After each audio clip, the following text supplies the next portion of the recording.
বোর্ডে একটা মেয়েকে অর্ধ উলঙ্গ করে তার ছবি দেওয়া হচ্ছে। বাসার ভিতরে নিরাপদ না, স্কুলে নিরাপদ না, আর রাস্তাঘাট কথাটা তো বাদেই দিলাম। কোনো এক জুম্মা শেষে তাদেরকে জনসম্মুখে হয় গুলি করা হোক, নয়তো জনসম্মুখে ফাঁসি দেওয়া হোক, অথবা পাথর নিক্ষেপ করা হোক। আমাদেরকে ফিরিয়ে দেন আপনারা ভাই, আমাদের ইসলামিক রাষ্ট্র ব্যবস্থা।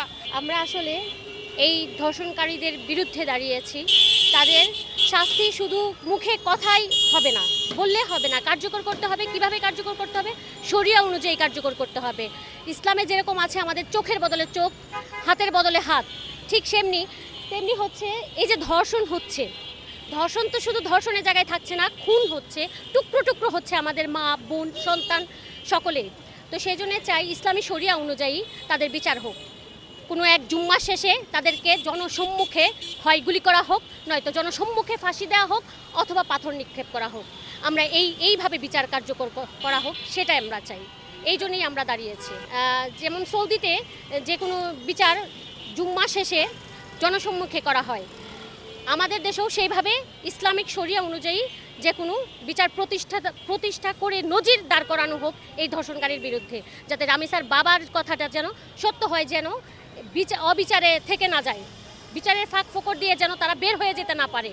যত জলদি সম্ভব এই বিচার কার্যকর করা হোক, আমরা এটাই চাই। করা সম্ভব না, এই গরমে থেকে তো বের হয়ে আসতে হবে। ইসলামী সব কিছুর সমাধান রয়েছে, সেখান থেকেই সকল কিছুর উদ্ভাবন হয়েছে।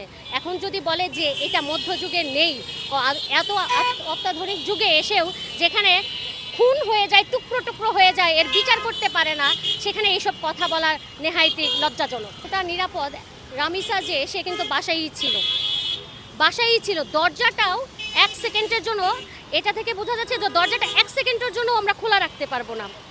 বাসার ভিতরে নিরাপদ না, স্কুলে নিরাপদ না, আর রাস্তাঘাট কথাটা তো বাদেই দিলাম। তো আমাদের বাচ্চাদেরকে নিয়ে আমরা কনসার্ন, সেজন্যই আমরা এসেছি। শুধু রামিসা, এরকম শত আসিয়া, রামিসা অনেকজনেই তো, আমাদের বাচ্চারাও তো অনিরাপদ। আমরা তো স্কুলে পাঠায়ও বাসায় নিরাপদে থাকতে পারছি না, স্কুলেও কত কিছু আছে।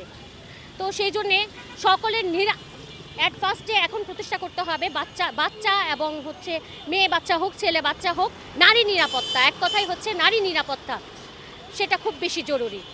আমি আপার সাথে অ্যাড করে বলতে চাচ্ছি যে আজকে আপার যে বিচারহীনতার কথা বলেছে, আর সাথে আমি আরও বলবো যে বিচার হচ্ছে না ধর্ষণের, আমি সাথে আরও বলবো যে আমাদের ইসলামিক রাষ্ট্র ব্যবস্থা মানুষকে আল্লাহর ভয় দিবে।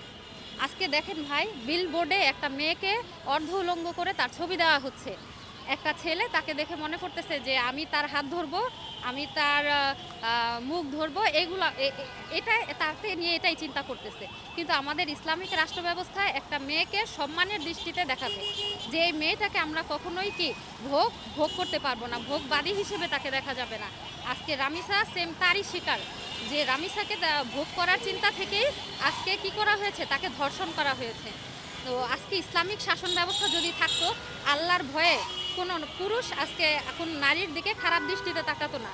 যেটা সানা থেকে হিজরা পর্যন্ত একজন মহিলা হেঁটে গিয়েছে, তার নিরাপত্তার কোনো প্রয়োজন হয় নাই।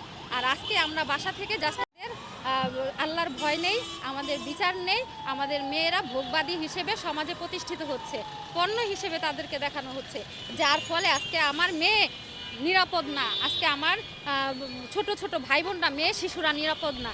আমরা সেই ইসলামিক রাষ্ট্র ব্যবস্থা চাই, আমাদেরকে ফিরিয়ে দেন আপনারা সেই ইসলামিক রাষ্ট্র ব্যবস্থা, যেখানে আমাদের নারীরা নিরাপদে থাকবে, আমাদের ভাইরা আমাদেরকে সম্মান করবে, আমাদের ভাইরা আমাদেরকে ধর্ষণের দৃষ্টিতে দেখবে না।